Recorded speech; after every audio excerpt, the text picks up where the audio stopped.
वृंदावन चंद कैसे खड़े हैं पता है? ऐसे खड़े हैं, कमर पे हाथ धारण करके ठाकुर जी विट्ठल बन के खड़े हैं। तो श्री ठाकुर जी के परम भक्त थे श्री नामदेव जी महाराज।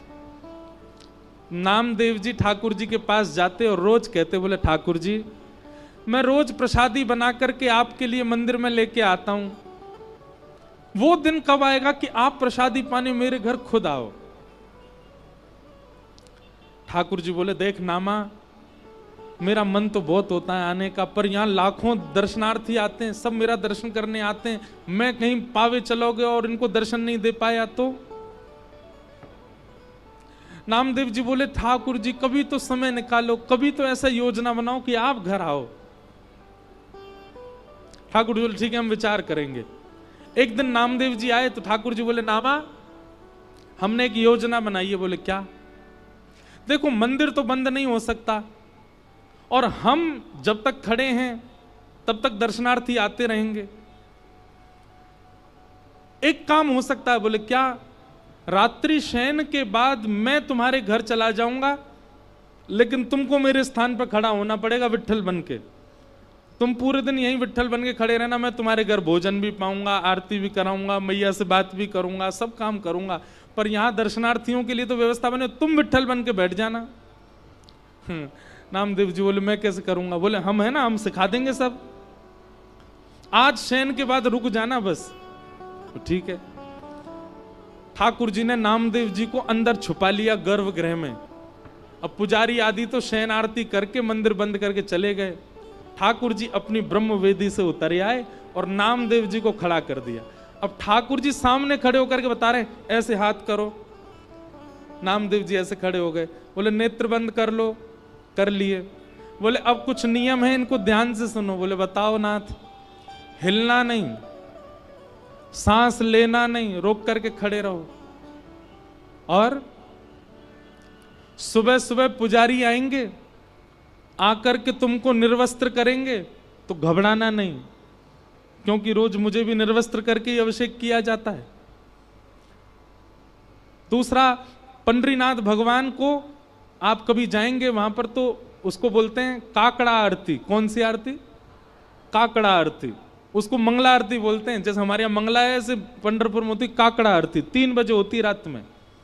उसमें ठाकुर जी को स्नान आदि कराते हैं। तो उसमें एक अद्भुतता देखोगे, इतना मक्खन लेंगे और लेके श्री पंडरीनाथ भगवान के मुंह पे यहाँ चिपका देते हैं और थोड़ी देर रखने के बाद फिर आरती करते हैं। आरती करके फिर मक्खन हटा लेते हैं, उनका नियम है।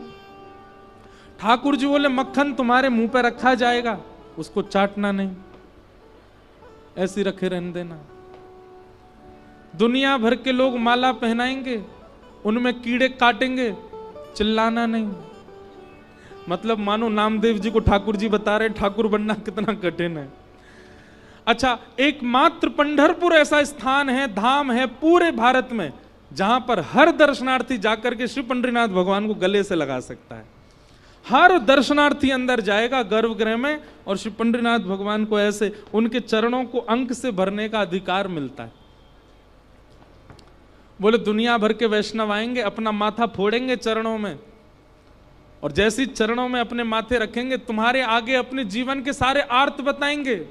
सबकी मनोकामना पूरी करना नहीं, क्योंकि सबके भाव सुन के तुमको लगेगा ओहो कितना कष्ट में, इसको पूरा कर दो।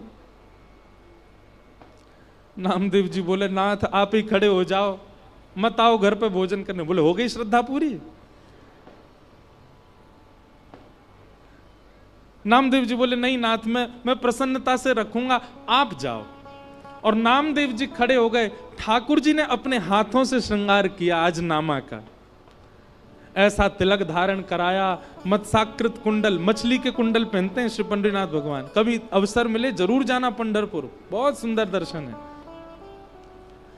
ठाकुर जी ने अपने हाथों से श्रृंगार किया नामदेव जी का, गले में हार पहनाए, पीतांबरी पहनाई, धोती पहनाई, पगड़ी पहनाई, तिलक किया, कस्तूरी का इत्र लगाया, और इत्र लगा करके ठाकुर जी खिड़की से कूद के नामदेव जी के घर चले गए।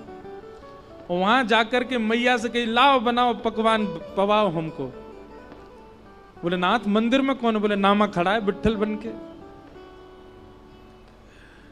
इतने में ही सुबह 3-4 बजे का मंगला का समय हुआ। ठाकुर जी प्रसाद आदि पा लिए। नामदेव जी मैया से बोले, मैया चलो देख के तो आए नामदेव लग कैसे रहा है। बोले आप कैसे चलोगे? बोले मुझे सॉल दे दो। ठाकुर जी ने एक सॉल लेकर के कंधा पे डाल ली, एक सॉल से ऐसे ऊपर से कर लिया, छुपा लियो अपनो मुख, कोई को पता नहीं चले। और नामदेव जी की मैया को संग लेके उनके मंगला के दर्शन करने गए नामदेव जी के। जैसे ही कपाट खुले, सामने नामदेव जी विट्ठल बन करके खड़े हैं, सब दर्शन कर रहे हैं। और दर्शनार्थियों में खड़े होकर के श्री ठाकुर जी नामदेव जी का दर्शन कर रहे हैं। और दूर से ठाकुर जी बल्लियां ले रहे हैं, आहा मेरो नामा कितनो प्यारो लग रहा है, मेरो नामा कितनो चोखो लग रहा है। एक एक करके सब भीतर जाकर के प्रणाम करने लगे। जैसे ही ठाकुर जी गए, नामदेव जी इशारा करें, ठाकुर जी बोले प्रणाम तो करूं मैं। नामदेव जी कहे ये मुझे प्रणाम नहीं करे, नहीं तो मैं कैसे ठाकुर जी प्रणाम कर रहे हैं। ठाकुर जी ने सिर रख करके नामदेव जी को प्रणाम किया और प्रणाम करके नेत्रों से अश्रुबिंद बहा दी। इतना प्रेम ठाकुर जी ने नामदेव, इसको कहते हैं रास। जब ठाकुर जी अपने वैष्णव भक्त के साथ कोई लीला करने लग जाएं, उस लीला को ही रास कहते हैं, नृत्य को रास नहीं कहते। नामदेव जी के नेत्रों से अश्रु गिरने लगे। ठाकुर जी नामदेव जी को मनी मन कह रहे हैं, नामदेव रो मत, अश्रु अगर पुजारियों को दिख गए तो तुमको पकड़ लेंगे, बहुत मारेंगे। बोले हमारे भगवान भगा दिए, खुद खड़ा हो गया नामदेव जी महाराज। ठाकुर जी जाने लगे, थोड़ी देर में सोचे एक बार और प्रणाम कर लूं। पुजारी बोले नहीं नहीं नहीं, नहीं एक बार और प्रणाम। एक बार और प्रणाम किया और नामदेव जी को जोर से चींटी मार के ठाकुर जी भागे वहां से। नामदेव जी बेचारे खड़े रहे। आज भी नियम है, साल के 365 दिन में से एक दिन ऐसा आता है, उस दिन पंडरीनाथ भगवान, उनको नामदेव जी कहकर के पुकारा जाता। उस दिन ऐसा भाव है कि नामदेव जी ही खड़े हैं और दर्शनार्थी, सब दर्शनार्थियों को प्रणाम किया जाता है। क्यों? लाखों दर्शनार्थियों में श्री पंडरीनाथ दर्शन करने आते हैं नामदेव जी का। ऐसे श्री पंडरीनाथ भगवान।